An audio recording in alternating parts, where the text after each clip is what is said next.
Bienvenido al canal de YouTube del pastor José Manuel. Pero el Señor permitió que se diera las circunstancias que ustedes conocen.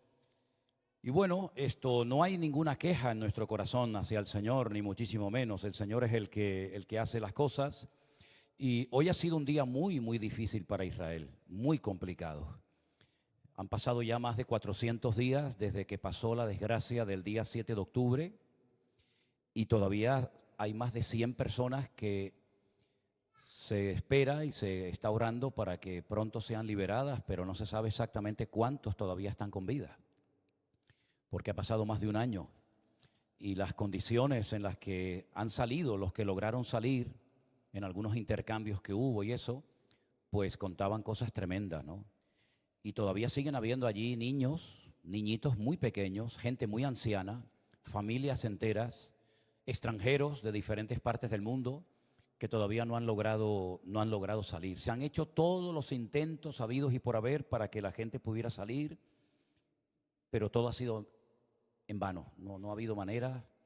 Y imagínense las familias, los padres, las madres, los abuelos, los amigos, ¿verdad? Destrozados de no saber si tu hija está viva, si está muerta, si están comiendo, si están pasando frío, hambre, sed, en fin, tantas y tantas cosas que pueden pasar por la mente, ¿no? Y hoy ha sido un día muy difícil porque hoy Israel ha recibido muchísimos, cientos de misiles de diferentes partes, sobre todo del norte. Algunos han impactado en casas, algunos han impactado en lugares habitados. Y bueno, gracias a Dios, a la misericordia del Señor y a las defensas y a las medidas preventivas que toma la gente refugiándose en esos refugios que algunos tienen en su casa o en la zona donde viven, hoy podían haber perdido la vida muchas personas, probablemente cientos o miles. Y es un país que está pasando un momento muy complicado, un momento muy difícil. Y yo siempre pienso en los hermanos. Conocemos a muchísimos hermanos, muchos hermanos. Siempre me gusta, lo hicimos en el primer grupo, lo hubiéramos hecho también en el segundo y en el tercero con ustedes. Invitar a hermanos de diferentes congregaciones, hermanos que tienen allí también ministerios de ayuda social, de ayuda humanitaria, de ayuda espiritual, para que ustedes los conozcan a ellos, para que ellos también sean consolados con vuestros abrazos y vuestras palabras y en fin, con vuestra presencia. Y hay que orar mucho al Señor, para que el Señor ponga su mano sobre todo en su pueblo y para que todo esto ablande los corazones. Todavía hay mucho corazón endurecido, todavía hay mucha gente enfadada con Dios. Todavía hay mucha gente que no entiende que Dios es el que controla la historia y que a veces ocurren cosas duras y difíciles, pero todo tiene un propósito y una razón de ser, aunque no se entienda en el momento, ¿no?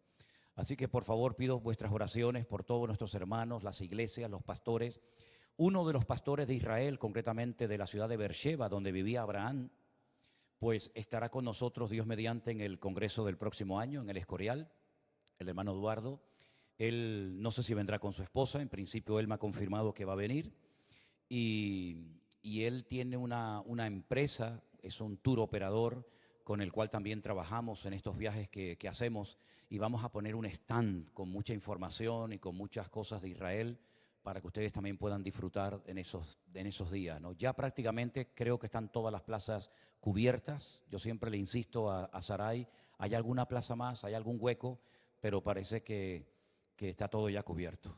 Entonces ya llevamos 4 años llenando los lugares que hemos alquilado. Los 2 primeros años fueron en Toledo, el tercer año, este año fue en Alicante y el próximo año, Dios mediante, en el mes de abril será en el pueblo del Escorial, un lugar precioso, un lugar muy bonito, donde probablemente, digo probablemente porque como el tiempo está loco, ¿verdad?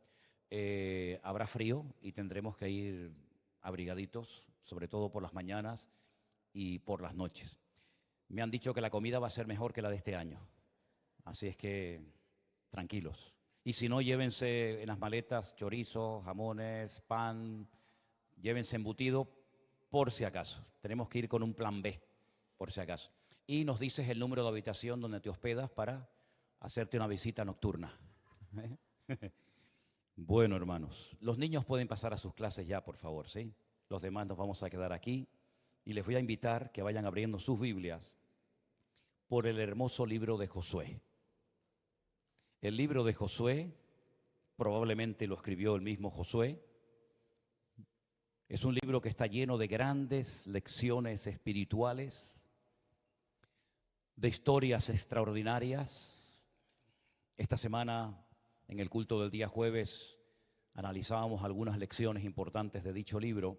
Y hoy vamos a ver algo, creo que muy interesante, que está registrado en el capítulo 9 del libro de Josué. Y se titula Astucia de los Gabaonitas. Vamos a orar un momentito. Padre, gracias te damos por tu palabra. Gracias por todos los hermanos que haciendo un gran esfuerzo han venido esta tarde para estar aquí con nosotros, Señor, en este culto. Pedimos, Señor, que ahora tu palabra nos hable, nos ministre, nos fortalezca y que también tu bendición llegue a todos los lugares donde haya alguien conectado, pendiente, Señor, sediento y hambriento de recibir una palabra fresca en el día de hoy. Ponemos este tiempo en tus manos, Señor, en el nombre de tu amado Hijo Jesús. Amén.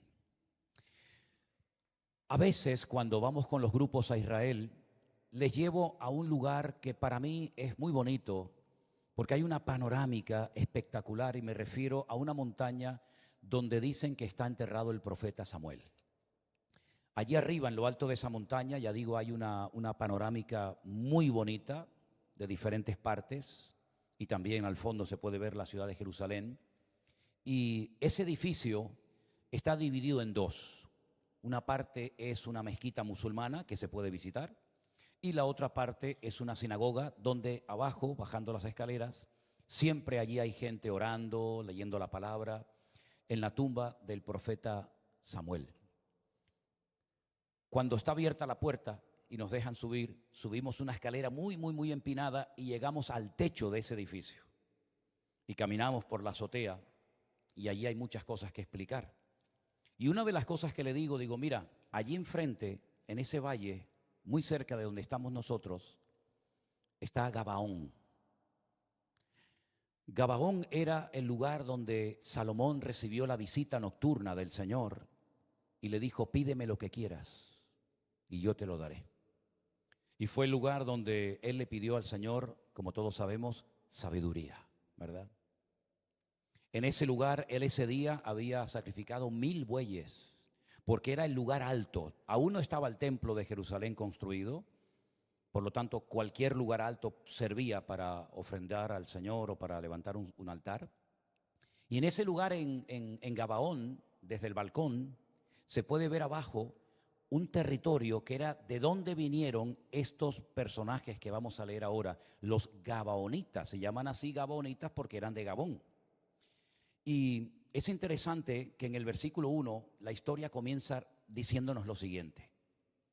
Cuando oyeron estas cosas todos los reyes que estaban a este lado del Jordán, así en las montañas como en los llanos y en toda la costa del mar grande, delante del Líbano, los heteos, amorreos, cananeos, fereceos, heveos y jebuseos se concertaron para pelear contra Josué e Israel. A mí me llama mucho la atención ese versículo. Porque no es que se juntaron todos los reyes, que luego entre ellos se mataban y se peleaban, sino que se unen porque tienen un enemigo enfrente al cual también ellos odian y se unen simplemente para unir fuerzas. Pero no solamente en esta ocasión van a pelear contra Israel, sino van a pelear también contra Josué. Y es que yo creo que, y es una opinión personal, que el diablo tiene como una especie de agenda, ¿no? Una especie de lista negra, donde tiene nombres de personas que le causan problemas, personas que le causan bajas en su ejército, personas que por su ministerio, por su testimonio, por su influencia, el diablo quiere eliminarlos. Y Josué era uno de ellos. Josué era una persona muy utilizada. Él fue el sucesor de Moisés.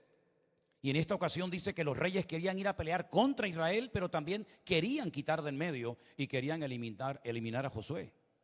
Y entonces dice aquí que los moradores de Gabaón, cuando oyeron lo que Josué había hecho a Jericó y a Jai, es decir, las noticias volaban, se oía de las grandes victorias, de las grandes conquistas de Josué. Y entonces dijeron, vamos a unirnos, porque si no nos unimos, vamos a ser destruidos. Ahora, lo interesante es que los gabaonitas no fueron a pelear contra las tropas del general Josué, sino que utilizaron otro sistema. No todos los enemigos que peleaban contra Israel utilizaban siempre la misma técnica. Había enemigos, por ejemplo, que te atacaban por la espalda, como por ejemplo Amalek, que siempre buscaba a los más débiles, a los que iban rezagados, a los que no podían seguir el ritmo de los demás, ancianos, niños, gente enferma. Y ellos se caracterizan por ser un enemigo traicionero, un enemigo que no lo ves venir, pero cuando te das cuenta ya se te metió dentro, y es que es el que te ataca por la espalda. Había otros enemigos que eran expertos en batallas en campos abiertos, en valles. Pero sin embargo había otros que eran enemigos muy peligrosos en bosques o en montañas. Hay en el Antiguo Testamento también la historia de cuando un rey contrata a un pseudo profeta llamado Balaán para que maldiga al pueblo de Israel. Él no va a pelear cuerpo a cuerpo, sino que él quiere emplear otra técnica. Él quiere recurrir al mundo espiritual, a los demonios, ¿verdad?, para impedir las conquistas del pueblo de Israel. Y no solamente hace eso, sino que además organiza orgías en el desierto y lleva un montón de muchachas para que seduzcan a los soldados del pueblo de Israel y los hagan caer en pecado. Fíjense las diferentes técnicas o tácticas del enemigo para debilitar al pueblo del Señor. En esta ocasión dice que los gabonitas recurrieron a la astucia, no a las armas, sino a la astucia. Esa palabra astucia aparece ya en el primer libro de la Biblia. La Biblia dice que Satanás era un personaje, un ser astuto.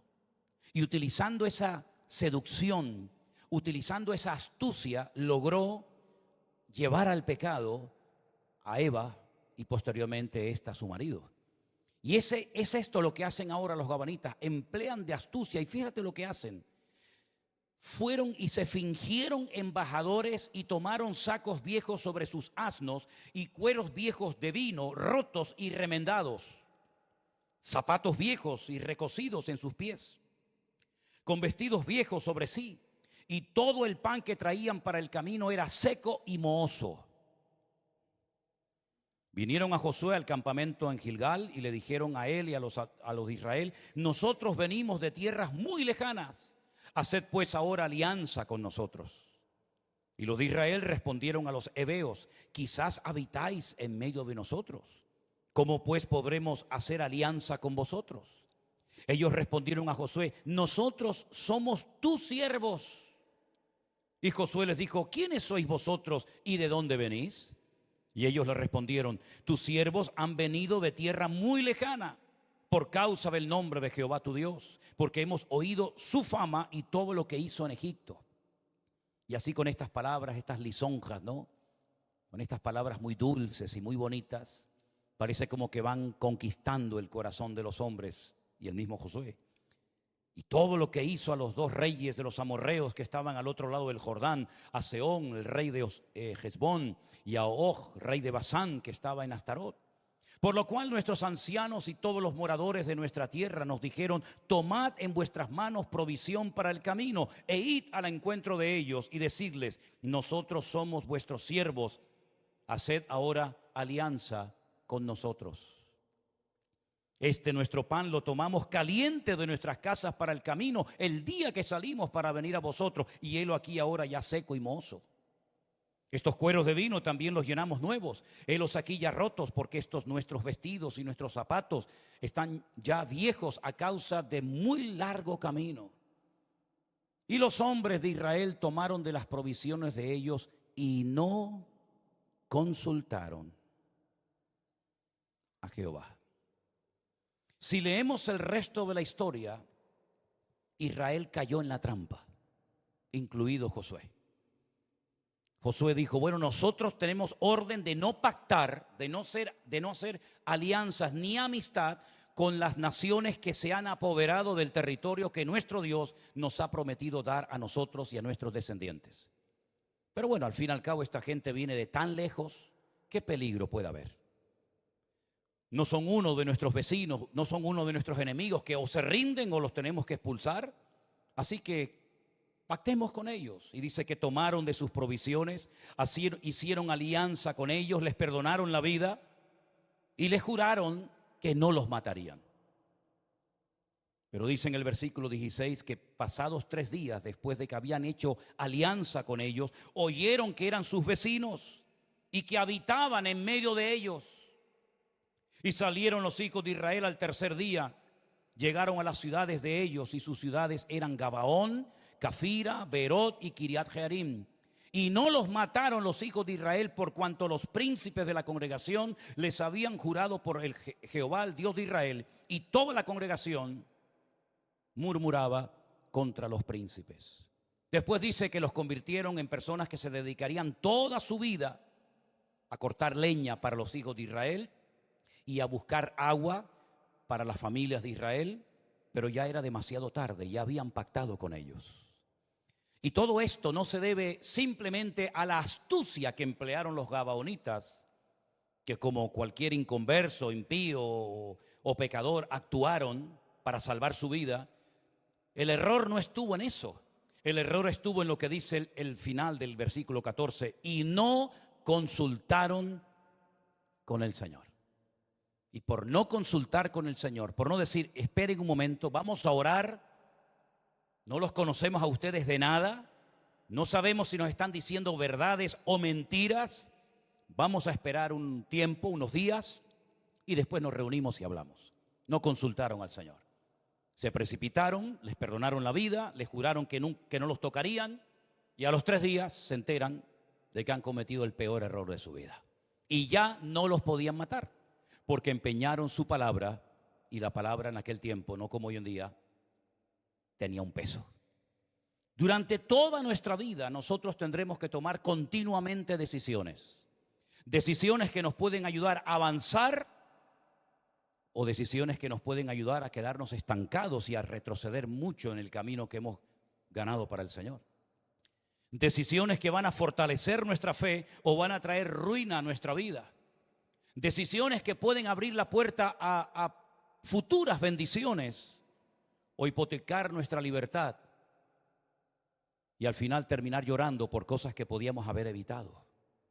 La forma como tomamos una decisión demuestra el nivel de madurez que tenemos. Es así. Así como dije en su momento que las pruebas son proporcionales a nuestro nivel de madurez, la forma como tú reaccionas ante una oferta, ante un puesto de trabajo, ante una futura relación o lo que sea, demuestra en cierto sentido qué tipo de nivel espiritual hay actualmente en tu vida. La gente inmadura tomará decisiones de inmadurez. La gente madura y apegada al Señor y a su palabra consultarán con el Señor y no se dejarán llevar por impulsos, por emociones, por sentimientos, por ofertas, por cosas muy atractivas, pero que a la larga, por no haber consultado previamente con el Señor, se pueden volver en tu contra. Hay muchas lágrimas que se podían haber evitado, muchos sufrimientos que se podían haber evitado si se hubiera previamente consultado con el Señor. Y la Biblia está llena de ejemplos de personas que tomaron buenas y sabias decisiones en un momento oportuno y personas que tomaron pésimas decisiones y lo lamentaron toda su vida, incluso hasta su descendencia. Por ejemplo, Abraham tomó una muy buena decisión cuando recibe el llamado de Dios a dejarlo todo. Sal de tu tierra y de tu parentela a la tierra que yo te mostraré. Él tenía que tomar una decisión. El llamado estaba claro. La voz de Dios la había oído, pero ahora eres tú el que tienes la última palabra. O te quedas o te vas. Obedeces al Señor o te rebelas en contra de su palabra y haces oído sordo. Pero nunca podrás decir que el Señor no te dijo lo que quería hacer con tu vida. Él tomó la sabia decisión de dejarlo todo y salir sin saber, dice la Biblia, a dónde iba. Pero fue una sabia decisión. Moisés, cuando tenía 40 años, dice en la carta a los Hebreos, en el capítulo 11, que él rehusó llamarse hijo de la hija de Faraón porque prefería sufrir los vituperios de su pueblo en aquel momento, porque tenía puesta la mirada en el galardón y porque sabía que las aflicciones que le iban a alcanzar en aquel momento no se podían comparar con la gloria que el Señor iba a derramar sobre su vida y cómo el Señor lo iba a usar poderosamente. Tomó una muy sabia decisión. En el mismo libro de Josué, casi al final, cuando ya Josué ya es anciano y cuando ya se está como despidiendo de la congregación, le dice a la gente: yo no sé lo que ustedes van a hacer cuando yo me muera, Yo no sé lo que van a hacer. No sé si van a seguir en la ley de Moisés, si van a obedecer al Señor, o al ver la cantidad de ídolos y de imágenes que hay en Canaán, ustedes se van a convertir en un pueblo de idólatras y se van a olvidar de todo lo que el Señor hizo en Egipto y de todas las victorias que hemos obtenido. Yo no sé lo que ustedes van a hacer, pero yo les digo algo: yo y mi casa serviremos al Señor. Fue una decisión que él tomó y la mantuvo hasta el final. Como Daniel, cuando fue muy jovencito, llamado cautivo a Babilonia, dice que desde el primer día que entró en aquel lugar, con una presión terrible, dice que él propuso en su corazón, él decidió en su corazón no contaminarse con nada ni con nadie. Y mira que lo intentaron, Le cambiaron el nombre, le enseñaron otra cultura, le enseñaron otra religión, le hicieron absolutamente de todo para quitar a Dios de su vida. Sin embargo, él había decidido, él había propuesto en su corazón tomarse su relación con el Señor muy, pero que muy en serio. Incluso estuvo dispuesto a dar su vida, como saben ustedes, en varias ocasiones. Una sabia decisión tomó, por ejemplo, Jairo, el principal de la sinagoga, ¿se acuerdan? Dice la Biblia que tenía una hija jovencita, una adolescente enferma, y él se traga su orgullo.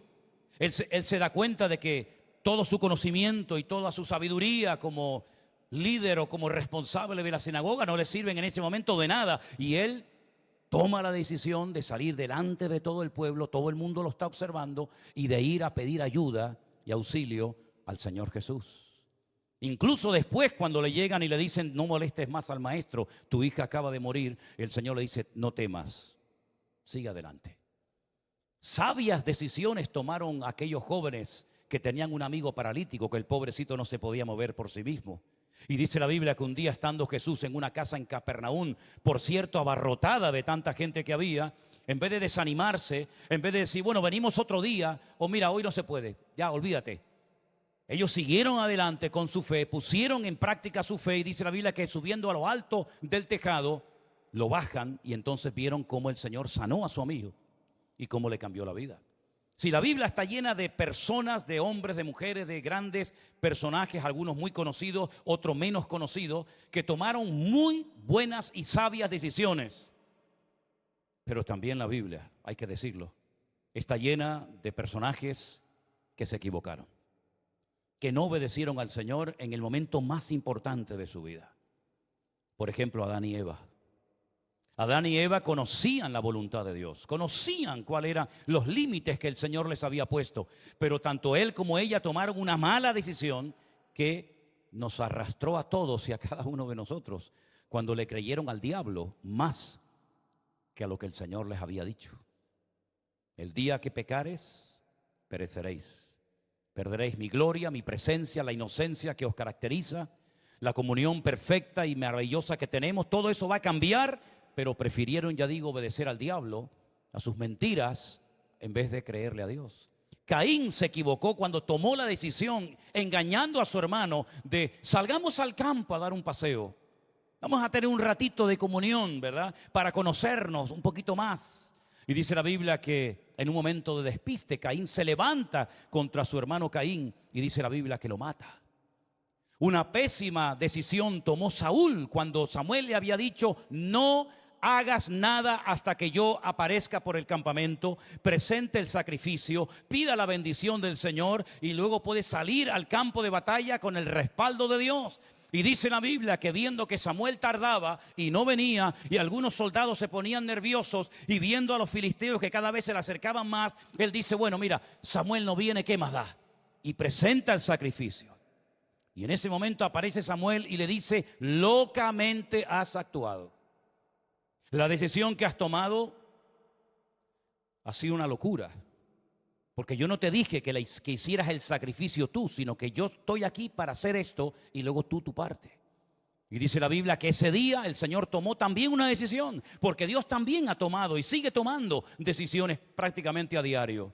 Y fue la de pasarle el reino a otra persona fiel y obediente y humilde, como fue David y no como fue Saúl. El joven rico, ¿se acuerdan del joven rico? ¿Alguien sabe cómo se llamaba el joven rico?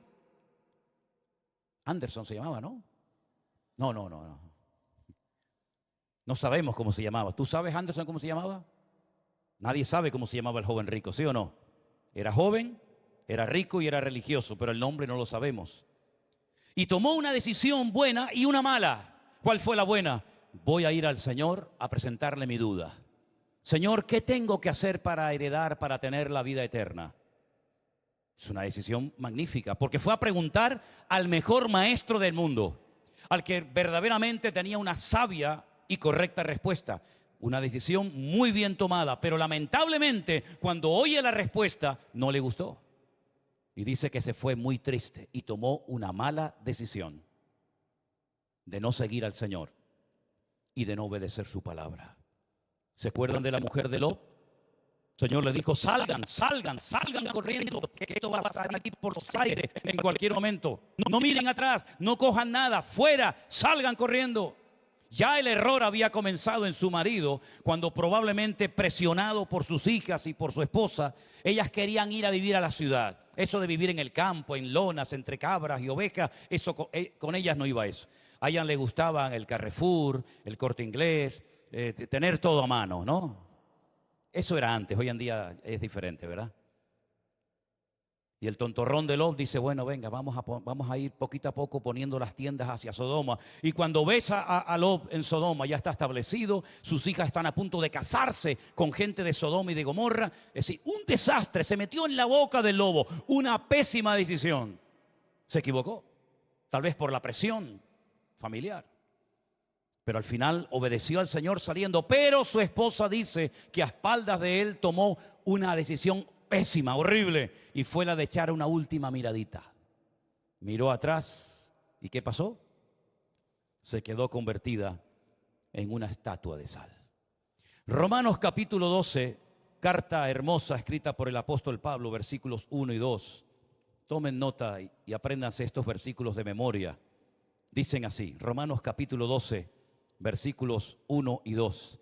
Así que, hermanos, os ruego por las misericordias de Dios que presentéis vuestros cuerpos en sacrificio vivo, santo, agradable a Dios, que es vuestro culto racional. No os conforméis, no se adapten a este siglo, a este sistema de valores del mundo, sino transformaos por medio de la renovación de vuestro entendimiento, para que podáis que comprobar cuál sea la buena, agradable y perfecta voluntad de Dios. El mundo está presionándonos, ¿verdad? Nos dicen cómo tenemos que vestirnos, cómo tenemos que hablar, qué cosas tenemos que aceptar, qué cosas tenemos que hacer, qué otras cosas no tenemos que hacer. Sí, el mundo está tratando de moldear, ¿verdad?, nuestro estilo de vida. Y ahí tenemos que tener una buena base y un buen fundamento. Y sobre todo le decía a un pastor que vino el otro día por aquí, estuve hablando un ratito con él, y le decía, tú sabes que hay una proporción alarmante y preocupante de jóvenes que fueron criados en la escuela dominical, de niños, desde chiquititos fueron criados en la iglesia, fueron a campamentos, a retiros, se saben muchas historias de la Biblia de memoria, que cuando van al instituto con otros muchachos de su edad, o cuando van a la universidad, muchos, no sé lo que les pasa, que después no quieren saber nada de la Biblia, ni de la iglesia, ni de Dios, ni de nada. Es algo alarmante, está pasando en todas partes del mundo. Muchos padres me dicen, mi hijo iba a la escuela dominical, mi hijo estaba en la alabanza, mi hija tocaba el piano en la iglesia, pero cuando fue a la universidad cambió completamente. No sé lo que le hicieron, no sé lo que escuchó, pero se olvidó de Dios, de la Biblia, de todo. Y se ha hecho agnóstica. Yo le dije, yo creo que se ha hecho estúpida más que agnóstica, ¿no? Y es una lástima ver que personas toman decisiones por la presión que reciben.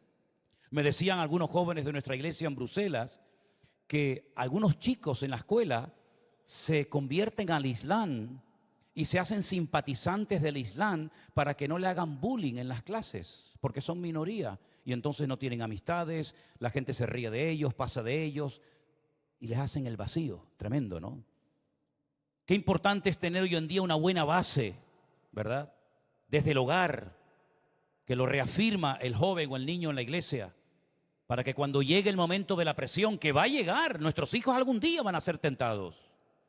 Nuestros hijos un día van a ser probados en cuanto a su fe, que puedan dar la talla y presentar con mansedumbre y reverencia respuestas adecuadas en cuanto a la fe que ellos tienen en su corazón. Pero sobre todo informarnos y estar seguros de que nuestros hijos han nacido de nuevo. Porque si no han nacido de nuevo, si no han tenido un encuentro, una experiencia personal con Cristo, lo que tienen es la cabeza llena de historias de la Biblia, que se las saben de memoria, porque las han oído desde chiquititos, pero nunca han tenido un encuentro personal con el Señor. Y eso es lo que tenemos que averiguar. ¿Tú has entendido el Evangelio, hijo? ¿Tú lo has entendido? Porque le decimos, tienes que leer la Biblia. ¿Oraste? Es como decimos, ¿te lavaste los dientes? ¿Sí? ¿Te peinaste? ¿Sí? ¿Leíste la Biblia? ¿Oraste? Parece como que entra todo dentro de, ¿verdad?, de un programa. Pero realmente estamos seguros y convencidos de que ese niño que ha asistido a la iglesia toda la vida realmente ha nacido de nuevo y ha entendido el Evangelio. Eso es lo que tenemos que preguntarles, porque eso es lo que les va a salvar cuando venga el fuego de la prueba a sus vidas.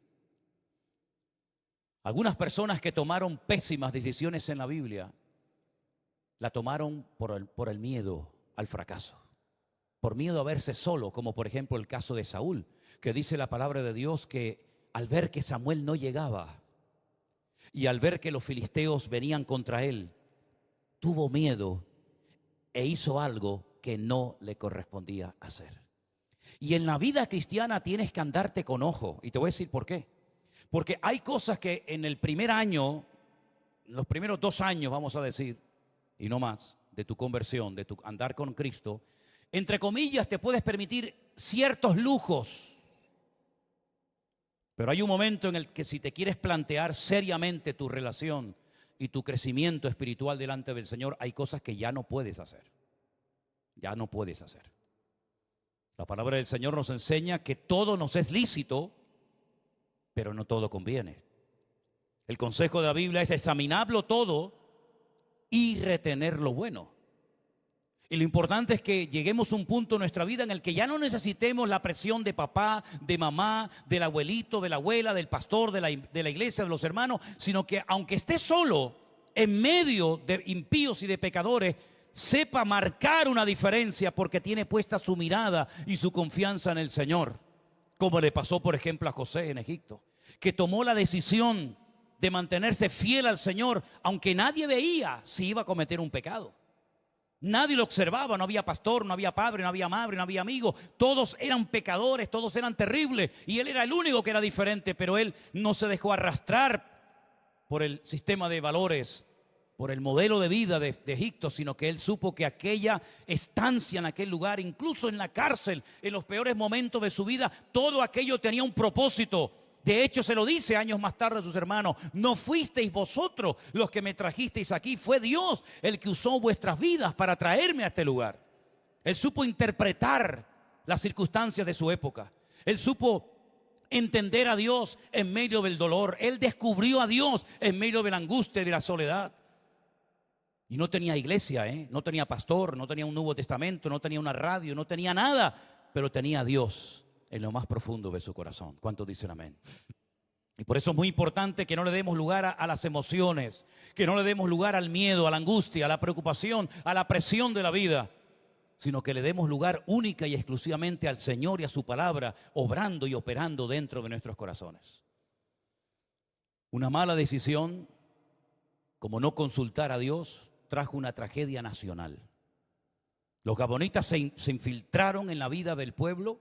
Seguramente después se terminaron casando unos con otros, cosas que en aquel momento no se podía hacer. Y todo fue porque no consultaron con el Señor. Ahora piensa tú, ¿en cuántos errores has cometido en tu vida porque no consultaste con el Señor? Ahora la pregunta es, ¿por qué hay algunos creyentes que no oran pidiéndole al Señor: Señor, ¿cuál es tu voluntad? ¿Saben por qué? Yo creo que hay creyentes que no oran porque a lo mejor la respuesta de Dios no les va a gustar. Y como saben lo que Dios les va a decir, que es un no rotundo, prefieren hacerse el tonto y no consultar con el Señor. Y si Josué, un gran hombre de Dios, fue engañado por los gabaonitas, fíjate tú dónde quedamos tú y yo, si no consultamos nuestras acciones y nuestras decisiones con el Señor.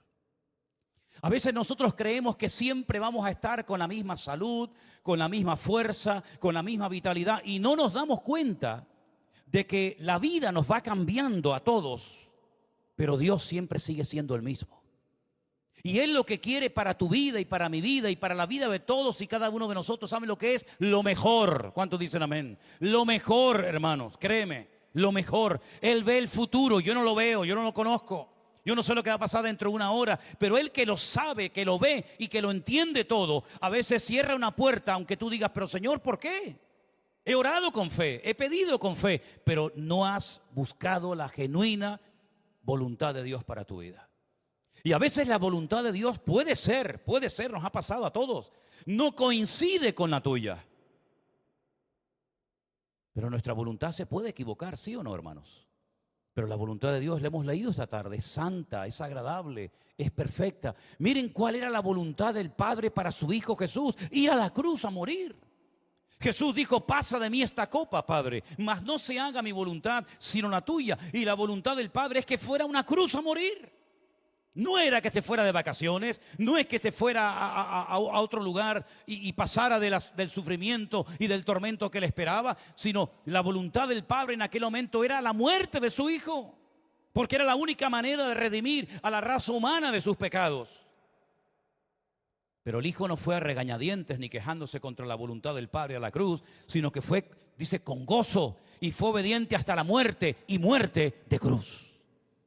Y entonces, viendo la actitud de sometimiento, de humildad, de dependencia del Hijo al Padre, el Padre le dio después un nombre que es sobre todo nombre, para que en el nombre de Jesús se doble toda rodilla y toda lengua confiese que Jesucristo es el Señor, para gloria de Dios el Padre. ¿Cuántos dicen amén? Es decir, como dice ese versículo de Romanos 8, que muchas veces se lo he puesto a la gente ahí cuando le firmo un libro, lo que sea.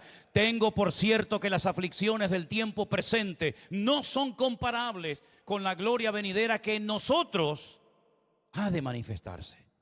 Hay gloria después de la cruz, hay vida después de la muerte, hay bendición después del sufrimiento, pero hay que ser obediente y no tener miedo de consultar previamente cualquier cosa con el Señor.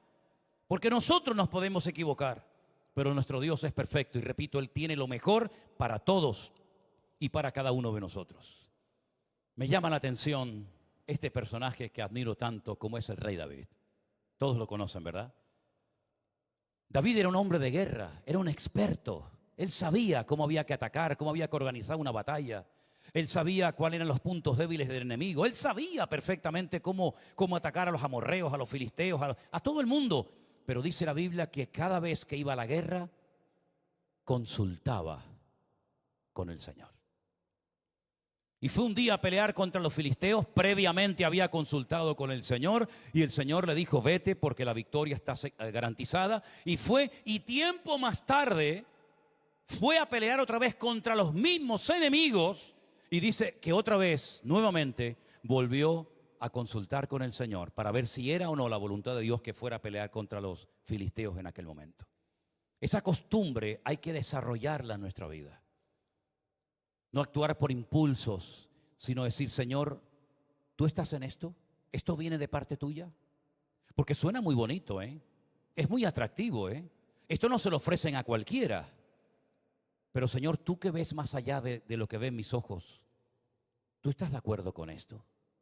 ¿Me conviene a mí y a los míos el tomar esta decisión, el cambiar de este trabajo, el cambiar de vivir aquí a irme a vivir allá?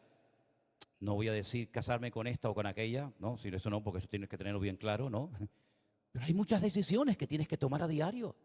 Hay gente aquí que a lo mejor está pensando en cambiarse de trabajo porque te han ofrecido más dinero, un mejor horario. Y eso es de Dios seguramente. Ojo, si es de Dios, amén. Pero ¿y si no es de Dios? ¿No será mejor ganar menos, pero estar en el lugar indicado por Dios, que ganar más y estar fuera de la voluntad de Dios? ¿O tú lo que quieres y lo que te mueve es el billetito? Porque si el diablo sabe que a ti lo que te mueve es el billetito, mañana te van a venir a ofrecer un trabajo espectacular.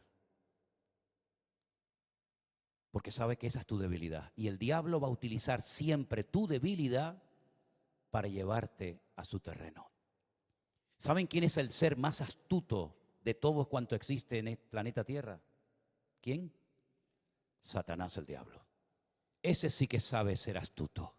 Ese es capaz hasta de manipular la Biblia, de utilizar hasta la Biblia para seducir nada más y nada menos que al mismísimo Señor Jesucristo.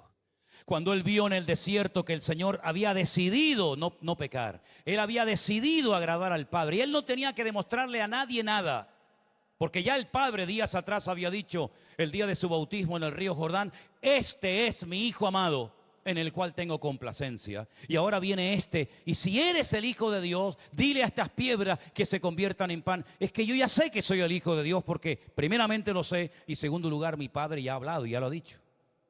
Pero así que yo no tengo que demostrarte a ti nada. Pero fíjate cómo el diablo en esas tentaciones, hay un momento que cita un texto bíblico, pero el Señor sabe que lo está sacando de su contexto para hacerlo pecar.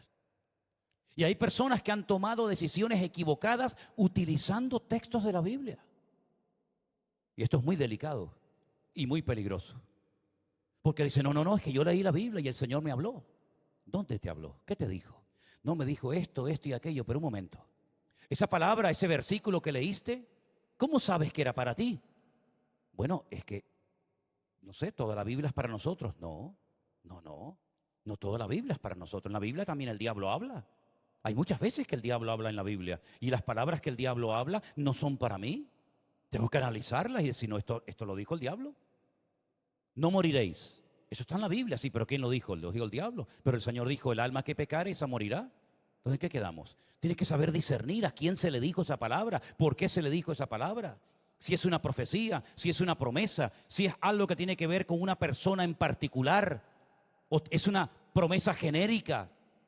Si es algo que tiene que ver con una persona, con un pueblo, o tiene que ver con el pueblo de Dios hoy en día. Es decir, no vayas por la Biblia jugando al Team Marín de los Pincué, Cucaramácara, Titiri, fue aquí el Señor me habló. Porque a veces hay gente que he conocido que ha tomado decisiones equivocadas y se basan en la Biblia, que la Biblia les habló, y la Biblia no les habló, sino que ellos entendieron que Dios le estaba diciendo lo que no le estaba diciendo. Y para eso está la madurez. Y si te haces un lío con todo esto, pues hay una cosa que en la Biblia se llama pedir consejo y ayuda. ¿Cuántos dicen amén? Pedir consejo y ayuda. En la multitud de los consejos, ¿qué dice la Biblia? Está la sabiduría.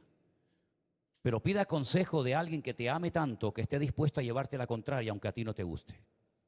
No busques a la persona que te va a reír la gracia y te va a decir a todos: sí, tienes razón, sí, hazlo, para no perder la amistad. Alguien que sea más maduro, alguien que sea más espiritual que tú, alguien que te respete y te ame tanto, que esté dispuesto a decirte: perdóname, estás equivocada. Uy, pero ¿cómo me dices eso? Pues porque te amo. Pues porque quiero lo mejor para tu vida. Te podría decir: sí, cómpralo, vete, hazlo, dilo. Pero te estaría agradando a ti, pero estaría desagradando a mi Señor, que al fin y al cabo es al quien deseo agradar más en esta vida. Amén, hermanos. Así que fíjense todo lo que pasó en el pueblo de Israel porque no consultaron con el Señor.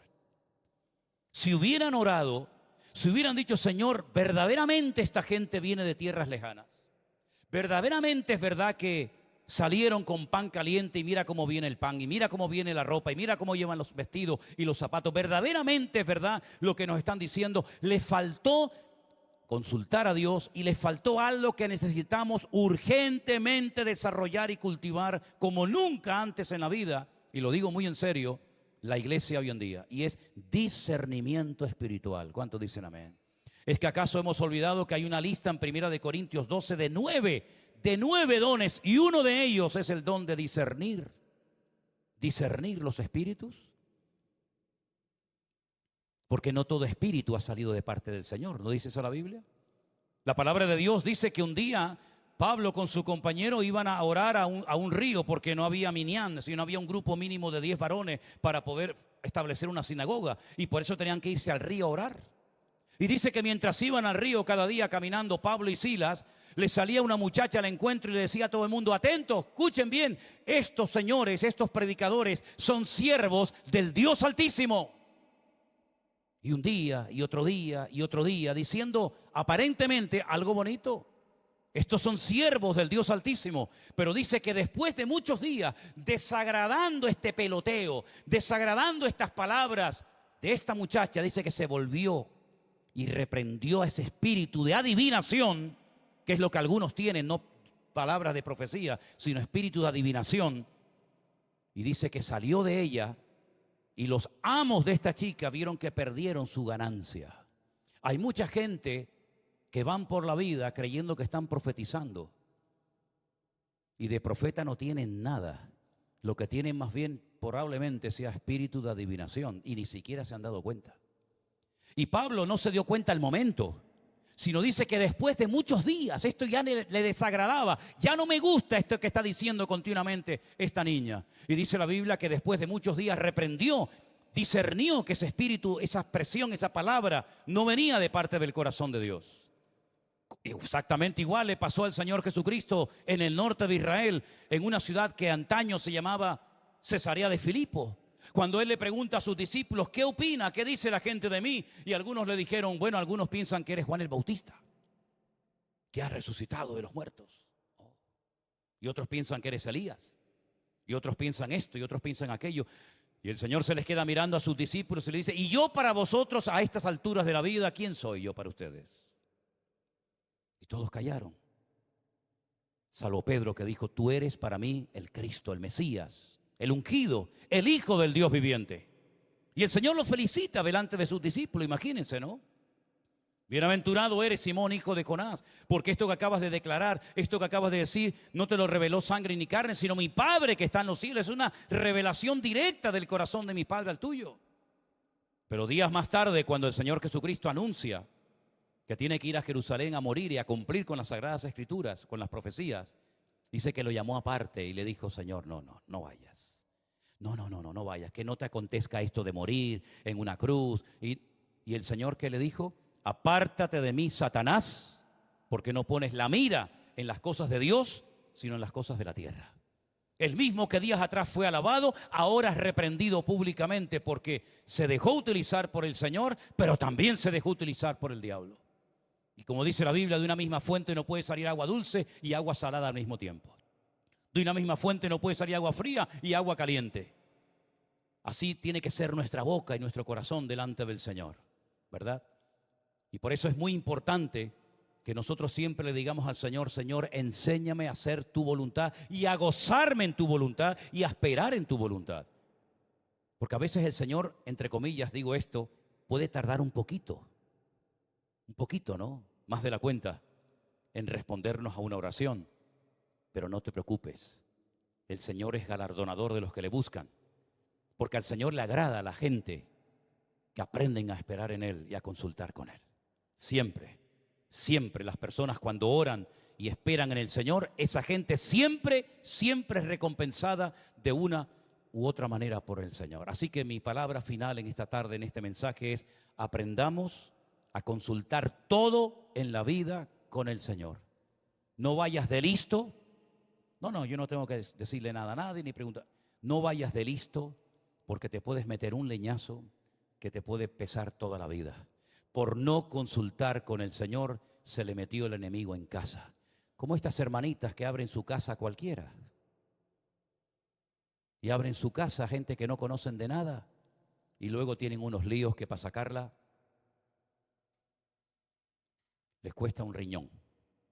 O estas personas que dicen: no, yo me voy a cambiar de trabajo. No, yo me voy a cambiar de iglesia. No, yo me voy a cambiar de país.